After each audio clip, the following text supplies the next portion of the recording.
일반 구조. 돌 구조예요. 그래서 일반 구조, 우리가 이제 전반기에 일반 구조는 돌 구조까지 해가지고 이제 마무리가 되면 시험 끝나고 나면 우리 그다음부터는 이제 철근 콘크리트 구조라든지 비밀번호 1, 2, 3, 4. 다 1, 2, 3, 4. 한번 들어가봐, 지금. 혹시 또 나중에 안 들어갈 수 있으니까. 다 들어가지 확인해 보세요. 자, 그래서 일반, 지금 콘크리트 구조로 들어가면은 여러분들 이제 중요한 그런 내용이 베이스가 되는 내용들이고, 계속 뭐 시공이든 구조든 계속 연관이 되는 거고.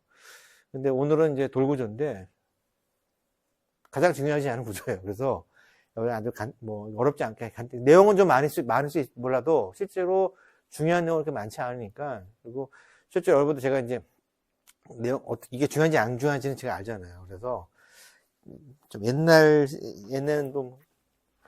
옛날에는 뭐, 이렇게, 뭐, 많이 사용했던 걸지 모르지만은, 아무튼, 지금 현재 기준으로 놓고 보면은, 크게 뭐, 이렇게, 뭐, 사실 몰라도 되는 내용들이 많이 포함되어 있으니까, 좀 보다가 지루하더라도, 하고, 조금 만약에 몰라도 되는 내용이거나 하는 경우에는, 그냥 바로바로 빨리빨리 넘어가서, 그렇게 마무리를 짓도록 할게요. 주로 초반에 중요한 내용이 많아요.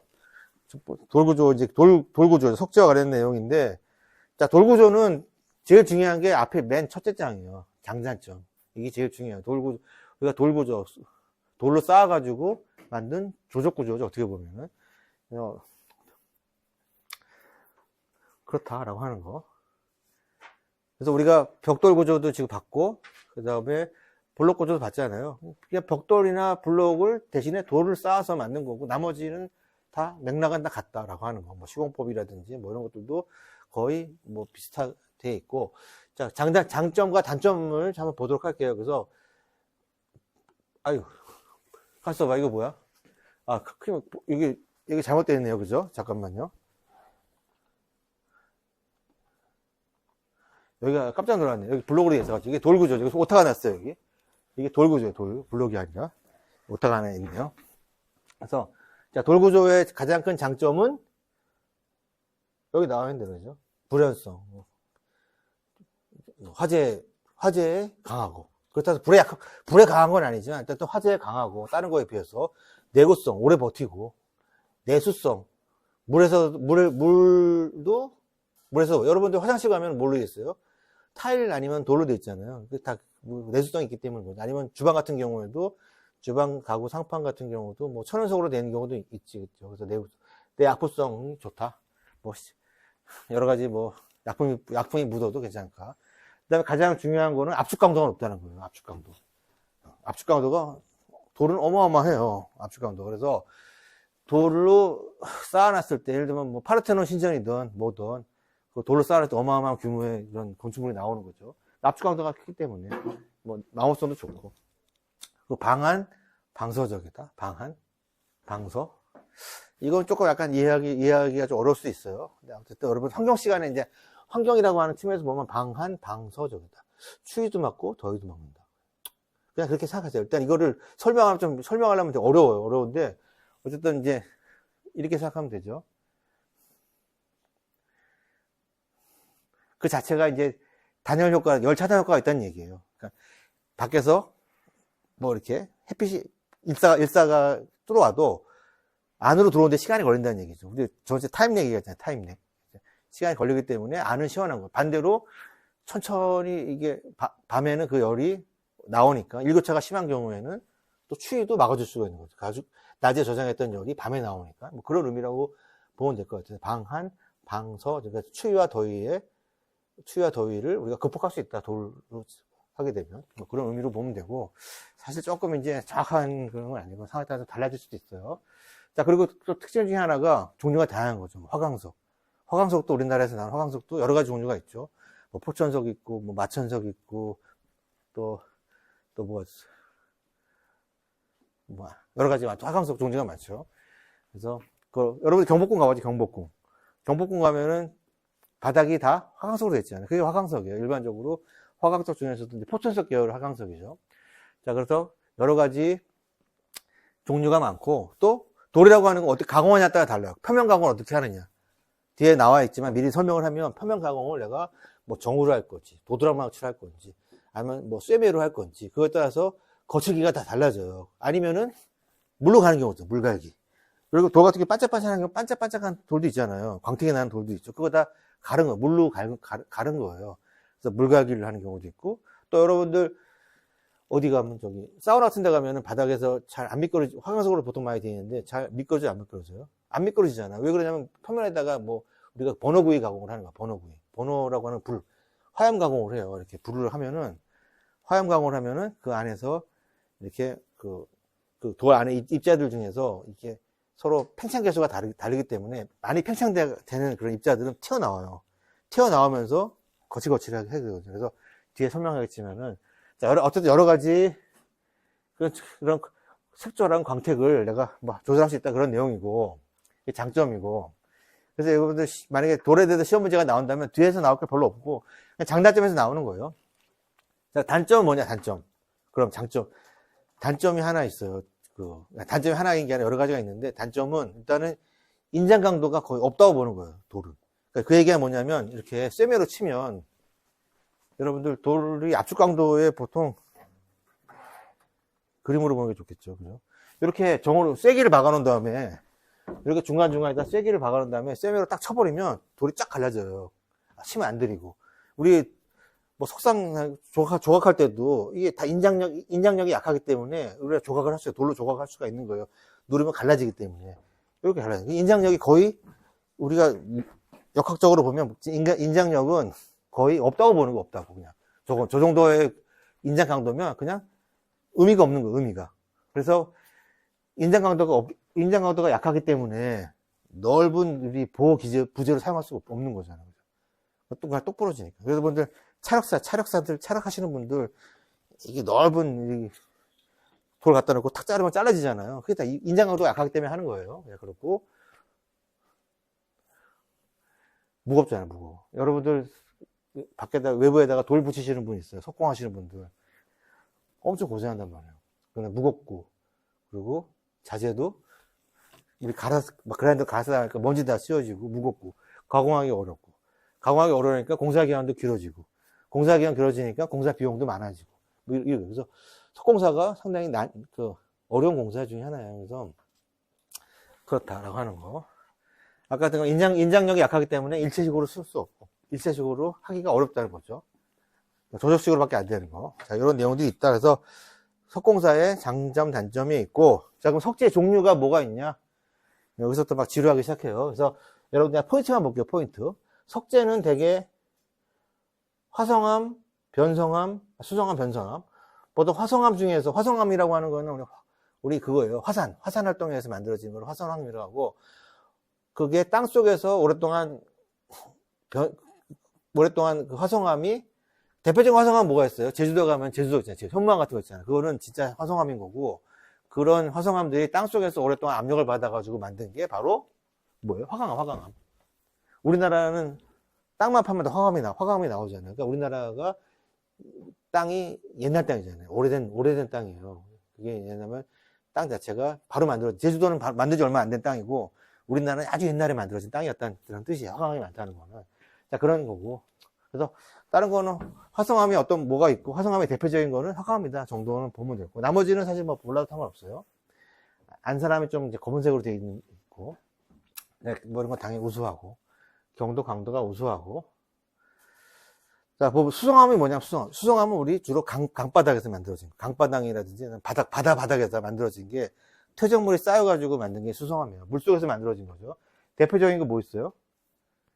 인도사암 빨간색으로 된 거 있죠. 인도사암이 그게 강바닥. 그래서 강바닥에서 만들어진 암이 있고, 이파랑 응이암은 뭐라도 되고, 석회성은 중요하죠.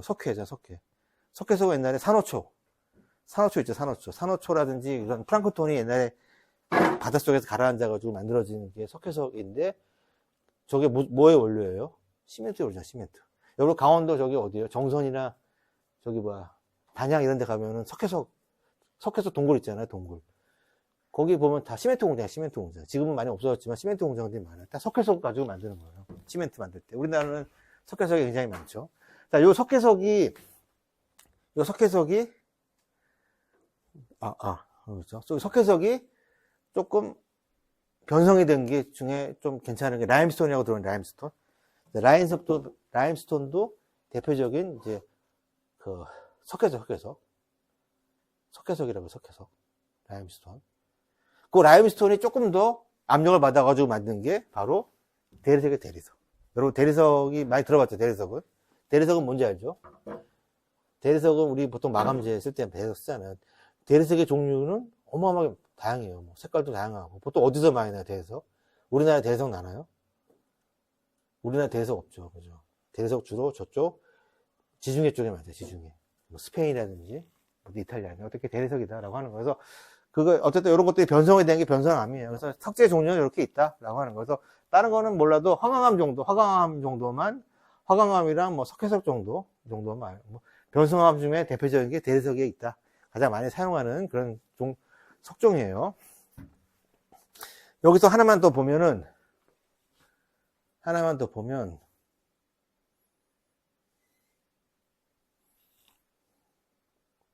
아니다. 안 봐도 되겠네. 자, 넘어가고요. 그 다음에 석재 뭐 종류, 형상에 따른 종류예요. 그래서 보통 우리 잡석이라고 하면은 그냥 호박돌 같은, 이거 큰 호박돌. 그림이 사진이 있나요? 아, 사진이 없네. 뭐, 요런 거 호박돌 같은 거, 예를 들면 굳이 한다면 요런 게 호박돌 같은 거, 이런 게 여러 개 쌓여져 있는 호박돌이라고 보면 되고. 간사. 우리 석축에 쓰는 거, 여기 간사야, 간사. 여기 잡석. 간사 말고. 간사는 네모난 돌 보통 간사라고 하고, 여기 견치석이에요, 견치석. 이빨만 생각해서 견치석. 요거 같은 경우는 한쪽 면은 평평해요. 사각형으로. 근데 나머지 안쪽은 이렇게 우퉁우퉁하죠. 어떻게 하냐면 요거를 계속 쌓아 놓는 거예요. 이렇게 쌓아가지고, 이런 식으로. 견치석이라든가 사계석도 마찬가지예요. 요 앞면, 요 면만 사각형이고 나머지 안쪽은 우퉁부퉁 해가지고, 우리 보통 어떻게 쓰냐면, 맨 뒤에 있는데, 석축 같은 거 쌀 때. 이렇게 옛날 담이라든지, 뭐 석축 같은 거 쌀 때. 석축 같은 거, 요 면이 중요하잖아요. 요 앞쪽 면은 사각형이, 정육각형이 아니라는 얘기예요. 이렇게 막 견치석 해가지고, 이빨 모양으로 들어가 있는 거. 그래서 요 뒤에다가 콘크리트를 채우기도 하고, 몰탈로 그냥 접하기도 하고, 그냥 돌로 채워놓기도 하고, 쌓는 방법이. 저런 거 혹시 쌓아봤어요? 저는 군대 있을 때 쌓았다고. 군대 있을 때, 쌓았어? 군대 있을 때 이제, 요즘은 다 군대 있을 때 이렇게 안 해. 옛날에는 저거 진지 같은 거 만들 때, 포진지 만들 때 이렇게 돌 같은 거 쌓아가지고 이렇게 우리 성 쌓을 때 많아요. 성 쌓을 때. 성 쌓을 때 겉에 면은 이렇게 장학형이에요. 뒷면은 꼭 사각형이 아니라 상관없잖아요. 그래서 그런 경우에 사계석 쌓기. 그래서 앞에 보면은, 가지고 앞으로 오면, 이런 것들. 견치석, 사계석, 사계석이 이런 형태로 되어 있어가지고, 이제, 담을 쌓거나, 축대를 쌓거나 할 때 쓰는 돌이다라고 하는 거. 그 다음에, 그냥, 뭐, 각석이 있고 판석이 있어요. 각석은 우리 강목 생각합니다, 강목. 강목 있죠, 강목. 각석. 똑같은 거예요. 그 각석이라고 하면은, 긴 걸 얘기하는 거예요. 긴 돌을 얘기하는 거고, 판석이라고 하는 판 같은 걸 얘기하는 거예요. 판재를 얘기하는 거죠. 보통, 마감재 같은 거, 외부 마감재로 쓸 때는 이제 판재를 많이 쓰는 거죠. 몰딩용, 각석 같은 거 몰딩용으로 쓰는 거고. 자, 이렇게 구성되어 있다. 그래서 요 내용이 그렇게 중요한 내용은 아니니까 그냥 이런 돌들이 있구나 라고 하는 거. 그래서 이런 돌이 있다는 거 정도만 알면 돼요. 나중에 이렇게 비슷한 내용이 나왔을 때, 우리 뭐 있다는 걸 알면 되고, 하나 여러분들 콘크리트 시간에 배울 게 잡석하게 나와요. 잡석 다짐이라는 게. 우리 기초공사 할 때 잡석으로 다져요. 바닥에다가. 잡석 다짐이라는 게 있는데, 그때 또 한번 나오니까. 그때 보고. 자, 넘어가고. 자, 돌은 글씨로 보니까 너무 막 지루해요. 그죠? 그래서, 자, 이거를 봅시다. 사진을 먼저 설명할게요. 그냥 그림 보니까 너무 여러분들 다 졸리고, 나도 졸릴 거니까. 자, 보셔서 석재라고 하는 거는 석재 뭐 종류, 이런 것도 중요한, 어떻게 가공하냐에 따라 다르다는 거야. 가공하냐에 따라서. 그래서 최종 가공한 마무리를 보면, 우리 매죠, 정이라든지 매라든지, 이거 정이죠. 정이라든지 쇠매라든지 정으로 그냥 막 때려가지고 가공을 한 게 혹두기는 거칠게 그냥 가공한 거죠. 이렇게. 이거는 기계로 안 되잖아요. 그래서 실제로 이거 혹두기로 가공하는 것들은 인건비가 많이 나고, 오히려 인건비. 옛날에는 기계가 안 되기 때문에 저게 비용이 더 많이 발생돼요. 어떻게 보면 혹두기가. 그래서 어쨌든 쇠매로 만드는 게 혹두기고, 그리고 여기 여기 정으로 여기 망치랑 정을 이용해가지고 다듬는 게 정다듬이에요. 이렇게 표면이 이렇게 되고, 굉장히 거칠고 좀 완전히 매트하고 조금씩 가면 갈수록 이제 부드러워진다고 보면 돼요. 자, 그리고 지금 요 같은 건 도드락 망치라는 게 있어요. 도드락 다듬이라고 하는 건데, 여러분 돈가스 만들 때 돈가스 망치 어떻게 생겼는지 알아요? 그거 똑같이 생겼어. 돈가스 망치 두들겨가지고 고기를 이렇게 피잖아요. 마찬가지로 도드락 망치 그렇게 생겨요. 그 망치로 탁탁탁탁 두들겨가면서 도드락 다듬을 한 거죠. 이런 게 도드락 다듬 정도로 보면 되고, 그다음에 잔다듬, 도드락 다듬 한 거를 조금 더 한 번씩 뭐 잔다듬으로 정리한 게 잔다듬이라고 하는 거죠. 돌이라고 하는 거는 어떤 돌을 어떻게 가공하냐에 따라서 그 형태라든 그 질감이라든가 달라지는 거죠. 자, 그 중에 하나 또가 이제 물갈기에서 물갈기. 숫돌로 가는 게 있어요. 물이랑 숫돌로 섞어가지고 물갈기를 해보는 게 있어요. 광택을 내는 거죠. 자, 이런 것들도 보면은 많이 있죠. 돌이 막 바짝바짝 거리는 거 많잖아요. 그죠? 물갈기. 자, 여기 바로 하얀 가공입니다. 번호구이. 불로 가공하면은 어떻게 돼? 안에 있는 입자가, 팽창이 많이 되는 입자가 튀어나가면서 오토보토해지는 거죠. 물갈기 가공이라고 하는 거예요. 여러분들 사우나 가면은 바닥에 보통 물갈기로 많이 이렇게 돼 물갈기가 아니라 번호구이로 많이 돼요. 번호구이. 이렇게 어떻게 가공하는 내용에 따라서 이렇게 다양한 가공 방법들이 있다라고 하는 게 이 글씨로 다 표현된 거예요. 그래서 다시 이 글씨로만 다시 한번 정리하면, 그래서 여러 가지가 있는데 톱으로 하고 뭐 톱으로 자르기도 하고, 요거 아까 했던 부리 쪼금이라는 거는 정으로 세게 박아가지고 부러뜨리게 얘기하는 거, 이런 게 있다는 거. 다 옛날 말이에요. 요즘 거의 뭐. 일단 어쨌든 정으로 요 세기를 박아서, 불이라고 하는 건 세기예요. 그냥 세기 이렇게, 이런 거 이렇게 생긴 거 세기 모양이라고 했잖아요. 이렇게 얇은 판을 요게 세기예요. 이게 이렇게 생긴 거, 이게 불이에요. 불이 세기. 저거를 집어넣어서,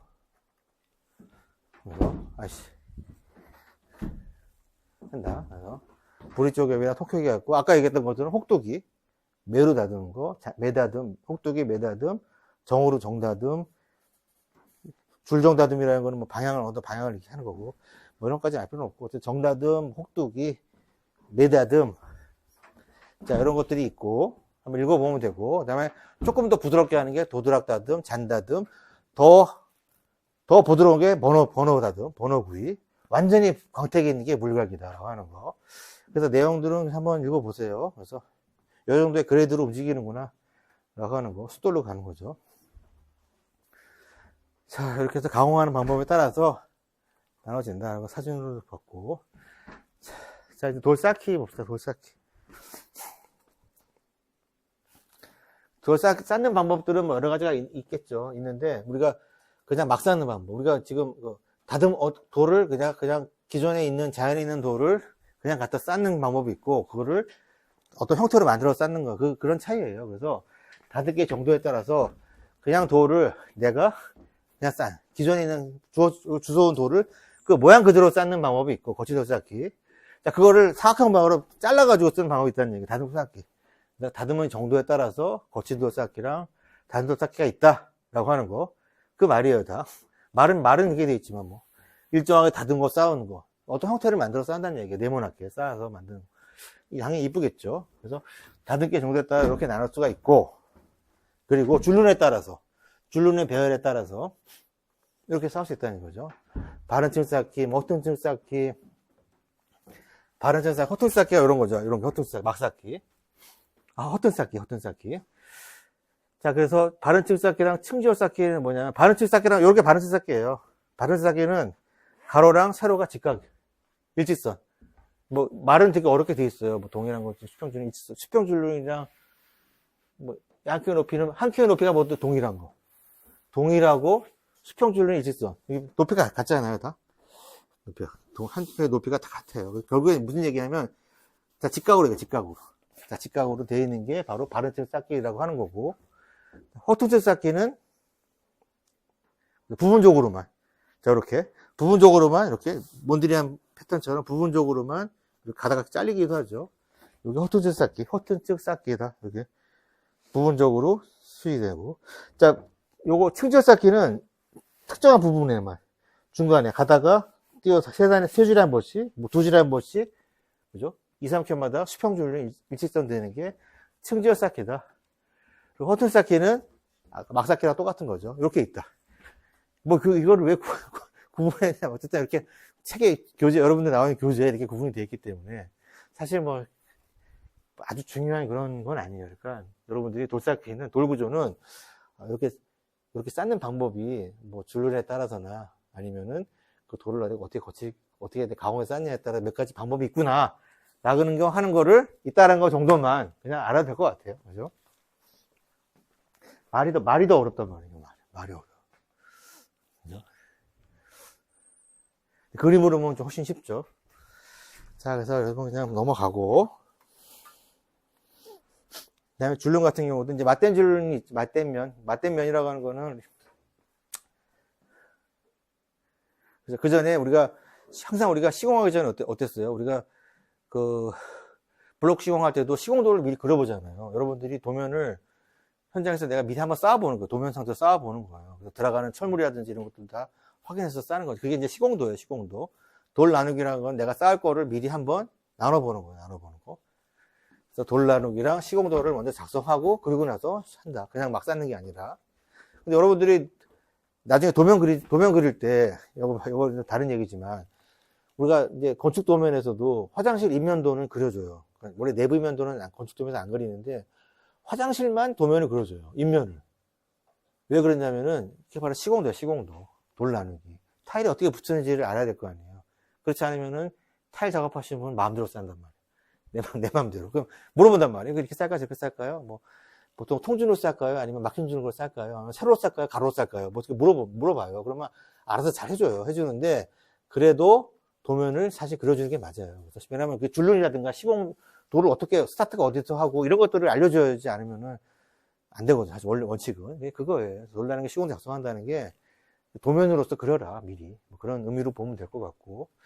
자, 그래서 맞댄 면과 맞댄 면이 있고, 그래서 서로 맞댄 면이 서로 맞대는 거고, 줄눈은 맞댄 면에다가 이제 줄눈을 집어넣는 거죠. 그래서 벌림 줄눈이 있고 맞댄 줄눈이, 글씨로 보면 너무 헷갈리니까 그냥 차라리 이걸 볼게요. 그래서 보통 벌림 줄눈이 있고 맞댄 줄눈이 있고, 맞댄 줄눈이라고 하는 거는 무매지. 보통 현장에서는 무매지 시공이라고 해요. 돌 쌓기 할 때.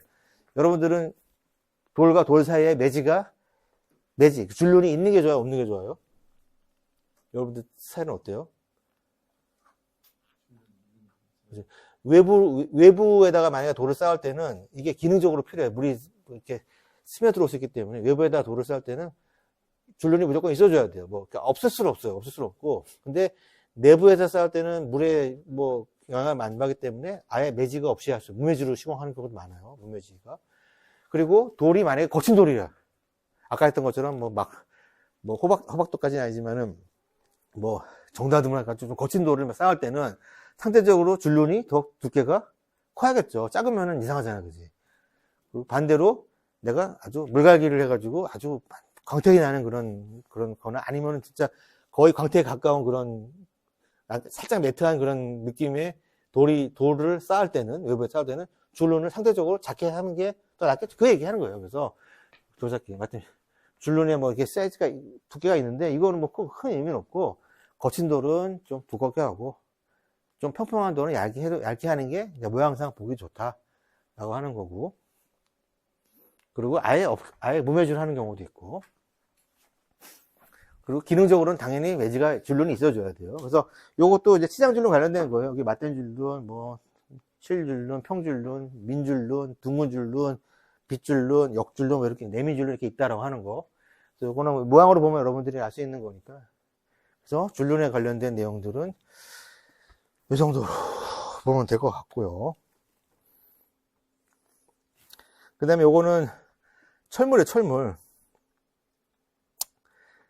뒤에 이제, 요거는 돌은 뭐 이렇게 중요한 게 많이 없어서.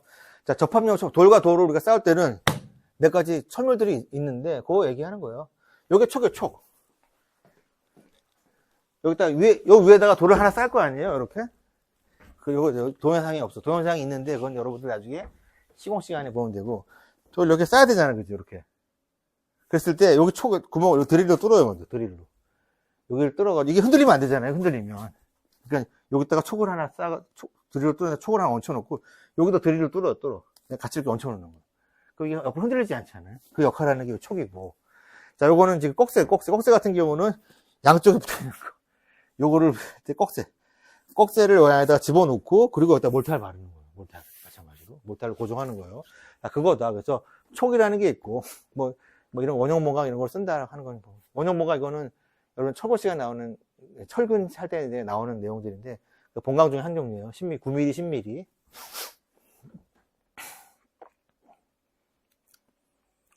클램프. 자, 꺽쇠 같은 거 이렇게 쓴다. 그래서, 이런 게 있다.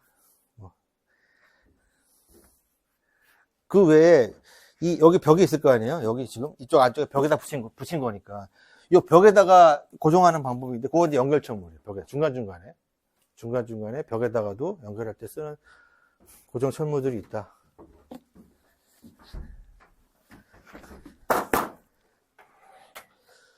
잠깐만.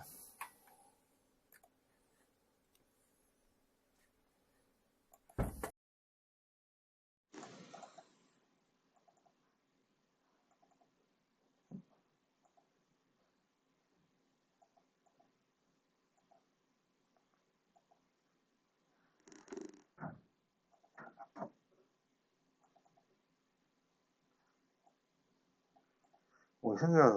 이게 지금, 여기, 여기 넣어놨는데 다 없지? 자, 이거 뭐 하나 이미지 보여주려고 했는데, 나중에.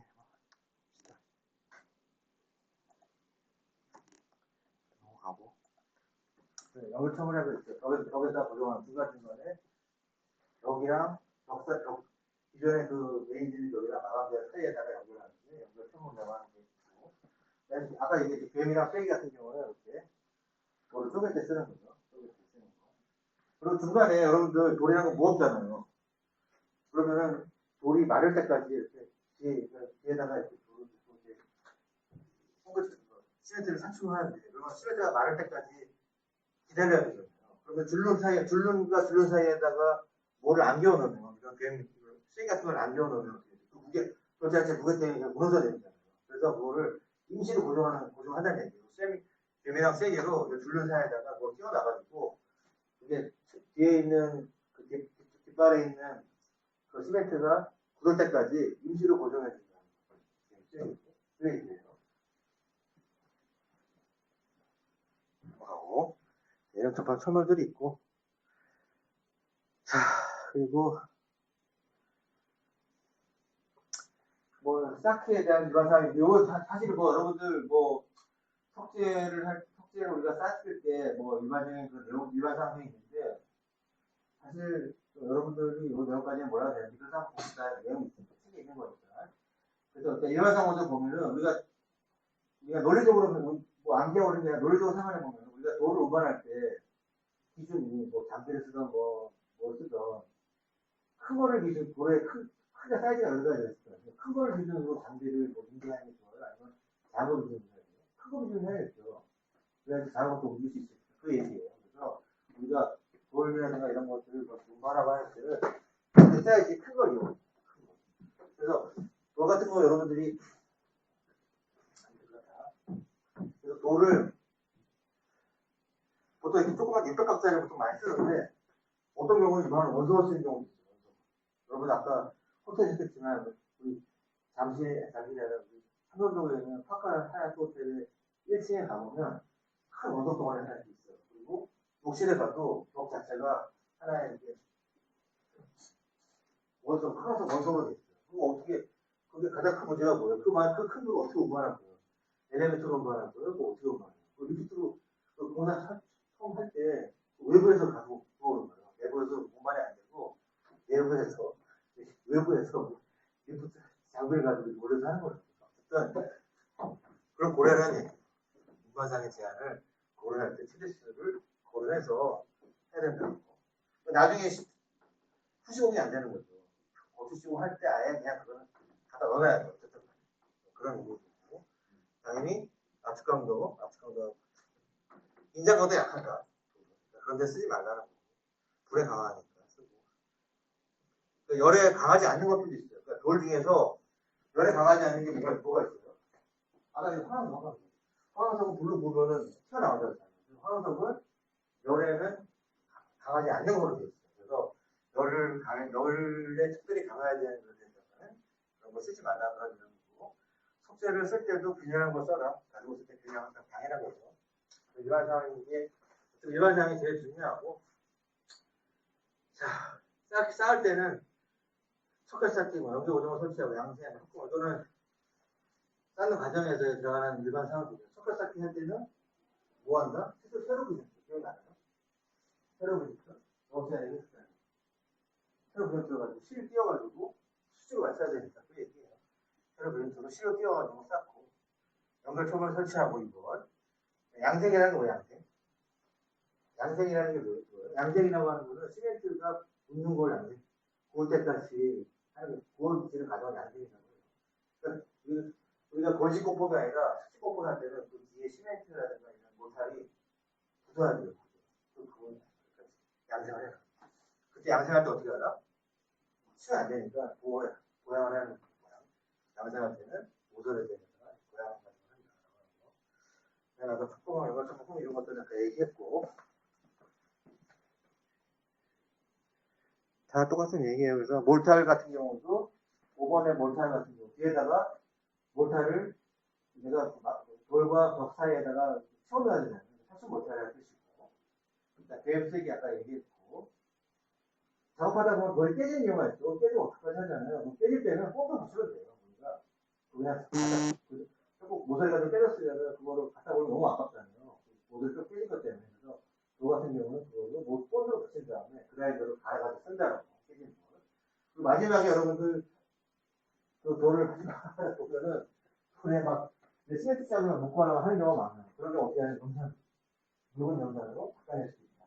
이렇게 8번에 물 씻기 눌러놔. 스펀지로 보통 그렇죠. 우리 지금 외곽이라는 거는 스펀지로 닦는 경우도 많고, 거치볼로 되는 경우는 영상을 뿌려가지고, 묽은 영상을 뿌려가지고 정리한다. 이런 얘기예요. 사실 이게 지금 숙제 시공의 주의사항이 여러분들이 그냥 눈으로 보면은 지루한 내용이긴 한데, 그렇게 그만큼 또 중요한 내용도 아니라서, 하지만 이런 내용들이 있다라고 하는 것 정도를 좀 알아두시면 좋을 것 같고, 자, 아까 이제, 거의 다 왔어요, 이제. 없어요, 이제. 속재는 할 게 별로 없어요. 자, 그리고 속재를 쓸 때는 우리가 수직공법이 거짓공법이 있다라고 하는 거. 그래서, 여러분들 이거 글 읽어보면은 아시는 내용이긴 한데, 자, 보면은 우리가 수직시공이라고 하는 건 뭐예요? 물을 이용하는 거예요. 그러면은, 시멘트 몰탈로 이 돌을 여기다 붙일 거예요. 이렇게 붙이고 싶어요. 붙였을 때, 뒤에다가 뭘 붙인다. 시멘트 몰타를 이렇게 붙인 다음에 붙이는 거예요. 그러면 근데 문제가 뭐냐면, 이 돌 자체가 가볍지가 무거워요. 엄청 무거워. 그러니까, 시멘트가 양생이 굳을 때까지 이거를 붙잡고 있어야 돼요. 얼마 동안 붙잡고 있어야 돼요? 한 6시간 동안 붙잡고 있어요. 누가 붙잡고 있어요? 그래서 우리가 수치시공을 한다 하더라도, 이거를 누군가 붙잡고 있어야 돼요. 그래서 그렇게 보조를 쓰는 거예요. 보통 우리가 요것이 앙카거든요. 앙카. 요건 앙카예요. 앙카. 요건 타정못이라고 앙카 같은 앙카예요. 앙카는 뭐냐면 넘어가면서 벌어지는 거. 여러분 인터넷 찾아보세요. 이 앙카라고 치면은 여기다가 박아버리면 이 끝이 벌어져가지고 이게 안 튀어나오는 게 앙카예요. 그래서 그런 벌어치는 이용해가지고 촉이랑 아까 했던 촉 그런 것들 이용해가지고 촉을 이용해가지고 이렇게 미리 그럴 때까지 붙잡고 있어야 되잖아요. 붙잡고 있어야 하는 얘기예요. 그래서 이거 단면으로 보면은 여기 치워야 돼. 이거 오늘 중학생 나오기 때문에 여러분들 설명하는 거예요. 이 내용이 나와요. 그래서 요거 철물들을 이용해서 임시로 고정하고 그리고 뒤쪽에다가 몰타를 넣어서 굳으면 완성. 1초가 되는 거죠. 1초. 요 지금 벽이랑 요 돌이 시멘트 1초가 되는 거예요. 그러니까 문제가 뭐냐면 요 만약에 요 구조체가 변형이 생기고 구조체가 만약에 변형이 생기고 같이 변형이 되는 거예요. 얘기예요. 변형했을 때 같이 변형이 됐다. 그런 내용. 같이 뭔가 문제가 있으면 같이 움직일 수 있다. 그런 내용. 그리고 이게 완전히 시멘트가 있으니까 여러분 기억나요? 백화현상? 약간 우리 복돌 구조할 때 백화현상 시멘트 몰타를 물에 섞어가지고 시멘트 안에 있는 홍보 중에서 시멘트 녹아가지고 파랗게 내려오는 백화현상이 있어요. 마찬가지로 여기 시멘트 시계는 백화현상이 나올 수 있다는 거예요. 수직 공법을 할 때는 그런 단점들이 있다. 변형이 될 때 같이 변형, 일처가 됐으니까. 그런 단점들이 있고, 수직 공법은 소금을 많이 쓰고. 자, 그래서 이 수직 공법은 좀 문제가 많아요. 여러 가지 공법상 오히려 여러 가지 힘든 점이 많죠. 그래서 많이 쓰는 게 건식 공법을 쓴다는 거. 자, 건식 공법은 아까 똑같아요. 요 앵글을 이용하고, 요 앵글, 요 지금 앙카를 박은 다음에 요 앵글이라는 거지. 요 앵글이 여기 조절하면서 위아래도 조절이 가능해요. 좌우로도 조절 가능하고. 그러니까 그 얘기 뭐예요? 요거를 수평을 맞추면 쓰다는 얘기. 요 앵글에다가 요 촉을 걸어가지고, 촉을 걸어서 고정을 하고, 요거 수평을 맞춰야 되잖아요. 맞출 때 요 앵글로, 요 너트를 폈다 줬다 하면서 위치 정확하게 잡는 거예요. 맞추고 그래서 수평을 정확히 맞추기도 편하고, 요 안에다가 그 뒤쪽 벽에다가는 시멘트 몰타를 설치를 한다? 안 한다는 얘기예요. 건식이니까. 수직은 모두 시멘트 몰타를 쓴다는 얘기고, 건식은 시멘트 몰타 안 쓴다는 얘기예요. 그러니까 요거 좀 투명을 가지고 되는 거죠. 보통 그렇게 앵글 시공법을 만들고 아니고, 그리고 그건 다 닮아있고. 그래서 시공하기도 좀 편하고, 여러 가지로 그렇다는 얘기예요.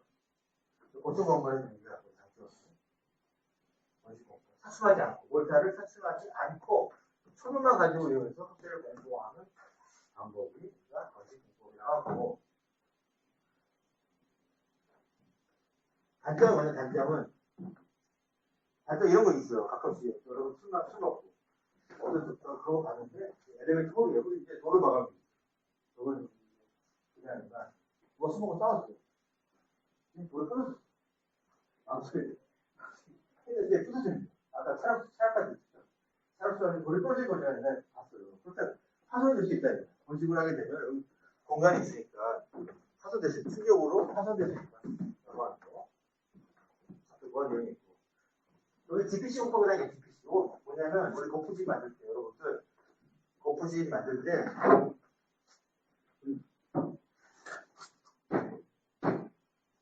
아직, 콘크리트 아직 안 되었지만, 콘크리트는 되고, 고프집이라고 하시면, 여기다가, 못다는 채워놓을 거 아니야. 여기다가 타일을 위에 붙여놔요. 고프집 타일을 붙여놔. 그럼 고프집을 떼요. 타일이 붙여있잖아. 이게 고프집이야. GPC 고프집에다가 타일을 채워가지고 수공하는 거. 그 장점을 가지고 있어. 그렇게 안 해도 된다는 얘기죠. 포함하고 된다는 얘기죠. 자, 그래 넘어가고. 거의 다 됐어요. 중요한 게 별로 없어서. 도싹기 할 때, 우리 독립한 줄 알았습니다. 인방도 우리 나왔죠. 인방.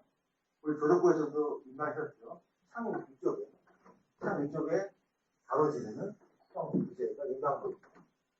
인방도를 하면은 위험하잖아요. 인상형이 작기 때문에 부러지잖아요. 그래서 우리가 아치를 쓰는 거지. 아치를 쓰거나 아니면 콘크리트를 쓰는 거예요. 소금을 쓰는 거고. 자, 창대도라고 하는 옆에, 이게 창대도. 여기 우리 창이죠? 이게 창대도. 여기도 있잖아요. 여기 창대도. 여기 창대도를 주고. 옆에 창대돌이네. 요 창대돌. 여기까지 이어졌네. 물이 내리면 여기서 물끓기로 뚝뚝 떨어, 일로 타고 내려면 안 되니까 창대돌에서 여기서 물이 밖으로 떨어뜨리는 거죠. 만약에 이 벽을 타고 물이 내려오면 백화현상이에요, 백화현상. 그래서 물끓기 홈이 밖에 보면 있어요.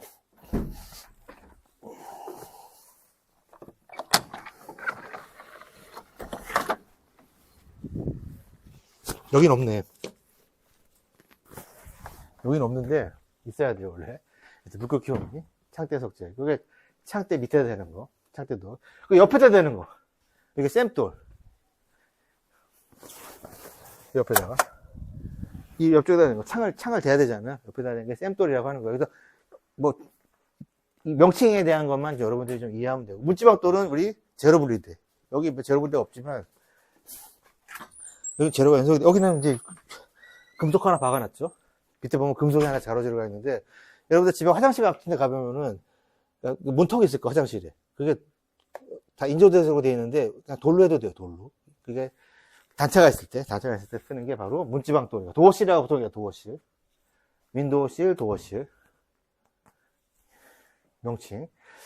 아치 같은 경우도 이렇게 일반 아치가 있고, 이렇게 평아치. 평아치 같은 경우는 어떻게 해요, 이거? 돌망을 다 만들어야 되거나 아니면은 줄눈으로 하게 돼요, 줄눈을 조금씩 벌려가면서 만들기도 하고. 자, 어쨌든, 자, 여기 아치 같은 거 있다. 아치가 뭐죠, 근데 아치?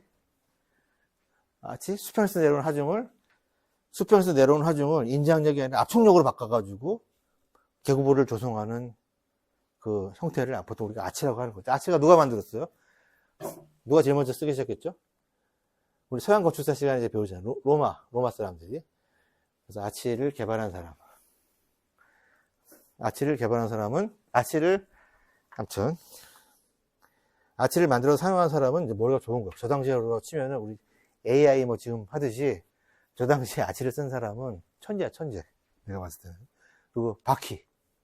그건 그 훨씬 전이겠죠. 자, 돌림대, 두껍소, 난간벽. 자, 돌림대라고 하는 거는 몰딩이에요. 이게 돌림대죠. 쉽게 하면 이거 생각하면 돼요, 여러분들. 여기 좋은 게 있네. 요거. 이거 보세요. 요게 뭐예요? 이거는 좀 기능이 있는 거지만, 이게 만약 모양으로 하고 싶을 때는 돌림대, 허리 돌림대, 뭐 위에 쓰면 천장 돌림대, 여기는 뭐 걸레바지 돌림대가 있는데, 외부에 있는 경우도 있죠. 돌림띠. 그리고, 돌림띠가 벽면에 여기다가, 이런 식으로, 몰딩으로 보통 하죠. 그래서 우리 보통 클래식 건축, 여러분들 클래식 건축 하잖아요. 클래식. 서양 건축 배울 때 클래식 건축 하는 거는 알값이 많이, 이거 돌림띠를 많이 어떻게 내가 설계했냐에 따라서 우리가 클래식 모양을 만들 수가 있는 거죠. 돌림띠가 있고, 두껍석은 위에 덮는 거. 두껍석은 이거.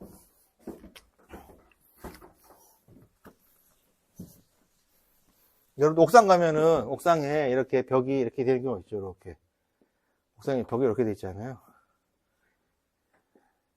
여기 마감이 이렇게 붙고, 뭐 마감료가 하나 붙겠죠. 벽돌이든 뭐든. 자, 여기 한번 봐주십시오. 자, 두껍성, 이 옥상이라고 칩시다, 옥상. 사람이 이렇게 있다고 치면, 여기 두껍성부터 이렇게 시공하죠, 이렇게. 이렇게 해서 이렇게 묶어요. 여기 두껍성이에요, 두껍돌. 여기로 보면 요게 두껍돌이 되어 있네요. 가장 많이 쓰는 게 저 옥상에 저 파라펫 할 때 저렇게 쓰는 거. 요거를 돌로 하기도 하고 금속으로 접기도 해요. 금속 제품으로 이렇게 접기도 해. 비어 있어가지고 이렇게 금속으로 하기도 하고. 자, 그렇다. 난간벽도 돌로 할 수 있다. 그래서 난간벽, 두껍돌, 돌림띠. 자, 이거 용어에 대한 것들 여러분들 기억해주고. 아까 이거 설명했죠. 우리 벽 쌓을 때 보통 석축 쌓을 때 쓰는 거. 견치돌이라든가 간사라든가 사계석. 그렇죠. 견칫돌. 자, 견칫돌로 우리가 축대 쌓을 때 쓰는 거. 자, 그 간사, 사계석으로 쌓는 거죠. 우리 보통 전통 담장이죠, 담장. 담장 쌓을 때 사계석으로 쌓는 방식들이 있다. 그래서 요거 지금 그 축대 쌓을 때도 요 안에 뒤쪽에다가 몰타를 다 채워 넣는 게 찰짝기고, 요 끝에 부분에만 몰타를 하는 게 몰타 사축 넣기. 그 뒤에다가 몰타를 넣지 않고 뭘로요? 그냥 흙이랑 돌을 채우는 경우도 있어요. 제가 군대 있을 때 그렇게 했다고 했잖아. 군대 있을 때 돌을 갖다 맞춰가지고 돌을 누가 주워오면 후임병이 돌을 이렇게 주워와요. 이상하게 생긴 돌 하나 주워와요. 그럼 맞춰가지고 또 여기 삼각형 뭐 하나 가져오라고 맞추고 뭐 이런 식으로 해서 맞춘 다음에 뒤에다가 흙이랑 돌을 쌓아가지고 만든 게 여기에 지금 대충 쌓는 거잖아요. 그래서 건성쌓기, 건성 쌓는다. 건성쌓기라고 하는 거예요. 그래서 건성쌓기, 몰타 사중 쌓기, 찰쌓기. 그럼 세 개 중에서 뭐가 제일 튼튼해요? 세 개 중에서 보면. 여러분, 제 얘기 듣고 있는지 안 듣고 있는지 물어보는 거예요. 깜짝 퀴즈.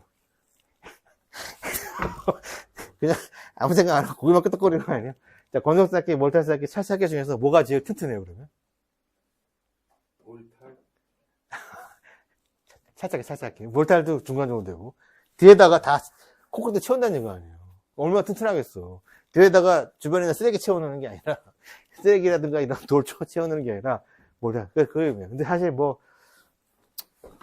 여러분들, 오늘 돌 관련된 내용은 오늘 배우는 내용 정도만 알아도 더 이상 배울 게 없어요, 사실. 더 이상 이게 그렇게 중요한 내용이 아니라서 오늘 정도에 나온 내용만 보고 여러분들 졸업할 때까지 또는 사회 나가서가 마찬가지예요. 요거 돌 관련된 회사에 취업하지 않은 이상 요 정도까지 알 필요도 없어요.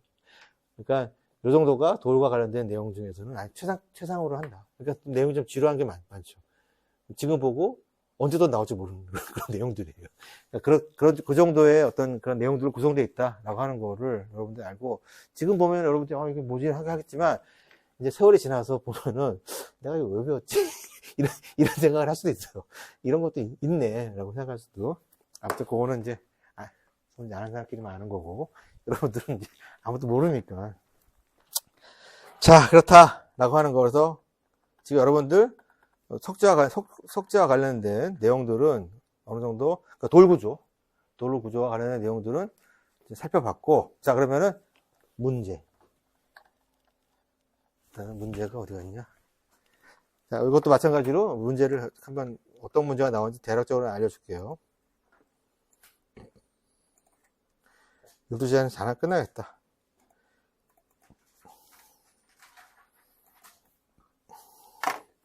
잠깐만요.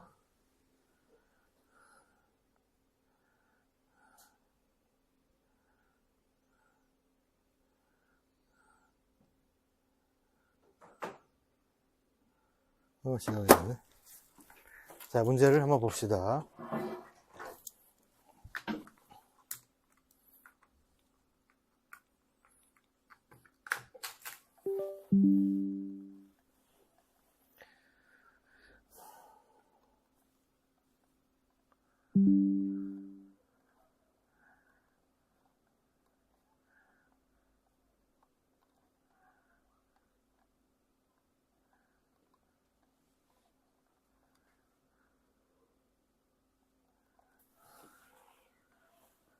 자, 여러분들 시험 범위는 오늘 배운 데까지예요. 일반 구조는 7강까지 제가 문제를 냈어요. 자, 그리고 전체적으로 지금 내용을 보면, 자, 객관식 15문제. 메모를 하는 게 좋을 것 같아요. 객관식 15문제, 주관식, 이것도 마찬가지로 서술형 4문제. 똑같네요. 거의 비슷하네요. 이렇게 시험을 냈고, 자, 여러분들이 좀 한번 더 내용을 볼 거를 설명하면, 자, 건축 구조에는 여러 가지 성질들이 있어요. 뭐, 내구성이든, 무슨, 사용성이든, 전형성이든, 뭐, 이런 것들이 있었는데, 뭐, 그런 내용들. 어떤 건축 구조가 가져야 될 여러 가지 그런 조건들이 있는데, 그런 조건들. 아마 처음에 배웠을 때, 1강에 아마 그 내용들이 있을 거예요. 자, 그런 내용들을 보면 되고, 그 다음에, 주요 구조부라고 하는 내용도 여러분 복습하다 보면 문제가 나와 있을 거예요. 법에서 말하는 주요 구조부가 있어요. 그거 위주로 보면 될 것 같고, 주요 구조부들에는 뭐 또 어떤 것들이 있고, 라고 하는 거. 그 다음에 그 주요 구조부의 각각의 특징들. 그 중에서 조금 더 주의 깊게 봐야 할 것들이 보면은 주로 이제 기둥이라든지 보라든지, 지금 다 얘기하네요. 제가 지금. 또는 뭐, 얘기하는 건 다 얘기하겠다. 뭐, 토대라든지, 슬라브라든지, 뭐 이런 것들이 어떻게 보면 주요 구조부에 대해 해당되는 건데, 그런 것들에 대한 특징 관련된 것들. 그 다음에, 건축물 구조의 구성 양식. 그냥 거기까지만 얘기할게요. 구성 양식. 건축물 구조의 구성 양식. 그러니까 어떤 재료를 쓰냐도 중요하지만, 그 재료를 내가 어떻게 구성할 거냐. 그냥 딱해서 뭐 쌓을 거냐, 뭐 엮을 거냐, 그냥 일체화로 만들고 여러 가지가 있었잖아요. 그런 것들에 대한 특징을 좀 한번 살펴보도록 하고, 그 다음에 기초. 거기까지만 기초에 대해 그러니까 그 기초에 대해서 무슨 기초는 그 기초 내용이 많이 나와 있을 거라고. 거기 지금 여러분들 나오는 그 내용들을 보면 돼요. 기초와 관련된 내용 하나. 뭘 정확하게 얘기하려면 답을 얘기하는 거라, 어떤 기초를 지금 물어볼 건데, 그러니까 기초 전반적인 몇 개 많지가 않아요. 기초가 종류가. 그 다음에 여러분들 볼링 그냥 볼링까지만. 볼링이 뭔지도 나와 있어요. 내용에 볼링. 그러니까 볼링에 대해서 전반적으로 한번 보세요. 볼링이 어떤 볼링의 종류가 어떤 것들이 있고 각각의 볼링의 특징들이 아마 있을 거예요. 됐고, 그다음 지방 계량.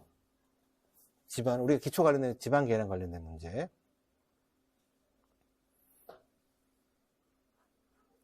그 다음에 터프하기 공법 중에서 하나. 터프하기 공법도 몇 가지가 있어요. 뭐 여러 가지가 있는데 많지는 않아요. 뭐 서너 가지 정도 돼요. 그 중에서의 각각의 특징들 정도 파악을 하면 될 것 같고.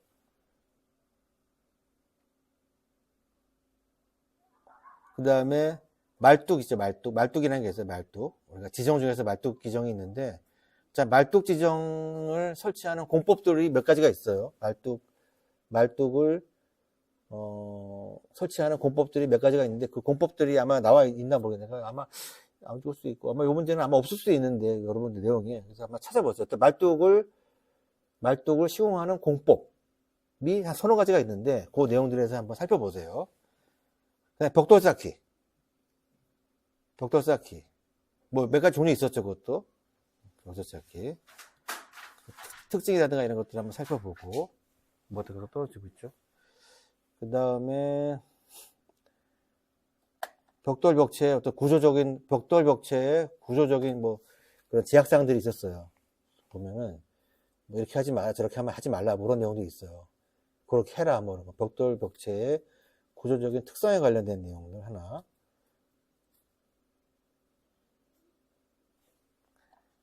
그 다음에 돌구조의 특징, 오늘 배운 것 중에 돌구조의 뭐 전반적인 특징, 장단점 이런 게 있었고, 우리 아까 배운 것 중에서 시공한 방법이 여러 가지가 있었죠. 몇 개. 뭐 습식공법도 있었고, 원시법도 있었고, 몇 가지 그 벽체 시공하는 거 그런 것도 있었는데, 그 시공하는 방법에 대해서 각각의 특징들을 한번 살펴보고, 그 다음에 아까 했던 것 중에 석재 연마하는 방법 뭐 몇 가지 있었죠. 뭐 잔다듬이니 뭐 매다듬이, 정다듬이니 뭐 그런 거에 대한 특징들을 한번 보고, 그 다음에 주관식 볼게요. 주관식 문제는 이거를 얘기하면 거의 다 얘기하는 거라.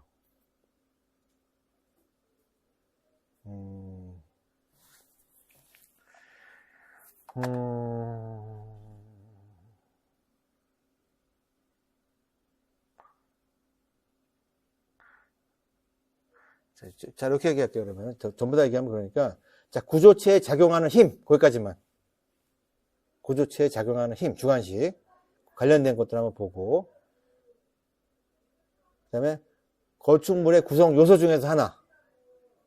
건축물의 구성 요소 중에 대표적인 게 뭐 기둥, 슬라브, 보, 뭐 바닥 여러 가지가 있을 거 아니에요. 뭐 설명하는 거야. 주관 서술형으로. 자, 그런 거. 그 다음에 우리가 흙막이 공법 하나 있어. 흙막이 공법들이 아마 나올 거예요. 교재 보면 흙막이 공법 중에서 하나, 그냥 주관식으로 하나. 그 중에서 하나. 그 다음에 그 정도. 나머지 하나는 좀 쉬운 거니까 안 가르쳐 줄게요. 나머지 하나 있는데 그거는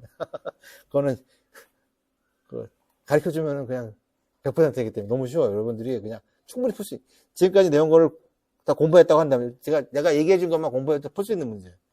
그러니까 그거 하나 있고, 그리고 제가 얘기 안 한 것들이 한 두 문제 정도 있어요. 그거는 변별력을 위해서 하나 좀. 그러니까 그거 외고도 전체적으로 볼 사람 보란 얘기예요.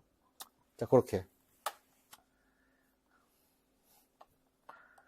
자, 됐죠? 자, 그렇게 해가지고 다음 주에 여러분들 시험을 그렇게 해서 좀 준비를 좀 해줘서, 여러분들이 일반 구조 같은 경우는 뭐 그냥 어떻게 보면 약간 베이스가 되는 내용들이에요. 저 앞으로 배울 내용을 계속 지금 배운 내용을 앞으로 여러분들 2학년, 3학년 가면 또 반복해서 공부할 거고, 그런 내용들이 약간 기초가 되는 그런 내용들이라, 여러분들이 뭐 내용을 깊이 아는 것보다는 대체적으로 말귀를 알아들으면 되는 거예요. 일단 제가 얘기하는 게 처음에는 못 알아듣는 내용도 많잖아요. 근데 앞으로 2학년, 3학년 들었을 때 다른 교수님이 얘기했을 때 내용이 무슨 말인지 알아들어야 되잖아요. 그런 개념을 보면 돼요. 그러니까 여러분들 용어의 정의라든가 그 내용의 그 정의 위주로. 이게 뭘 의미하는지 그 정도를 사실 파악하는 그런 수업이라고 보면 돼요. 그래서 그러니까 여러분들이 너무 어렵게 생각하지 말고 계속 반복돼서 하는 것 중에 가장 기본이 되는 그런 과정이다. 라고 생각을 하고 계속 여기서 더해가면서 조금 더 좀 심화돼서 이렇게 하는 그런 내용들이니까 그렇게 생각을 하면 될 것 같아요. 그래서 우주 1강 구조는 범위가 7강까지 7강까지. 계획은 6강까지. 그렇게.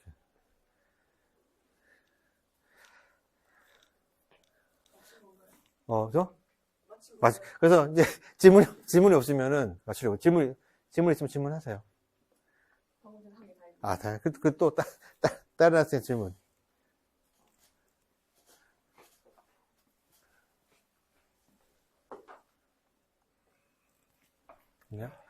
자, 그러면 질문 없으면 좀 가지고 일단 뭐 공부 시험 준비하는 시험 내용 여러분 다른 건 몰라도 시험 항상 마찬가지 기억도 마찬가지고 요 시험의 내용 정도만 알아도 굉장히 중요한 거 위주로 한 거니까 요 내용만 사실 알아도 분명히 뭐 반은 안 거예요. 반은 내가 봤을 때 그렇게 생각하면 돼요. 자, 질문 없으면 수업 마칠게요. 자, 다음 주에 보도록 할게요.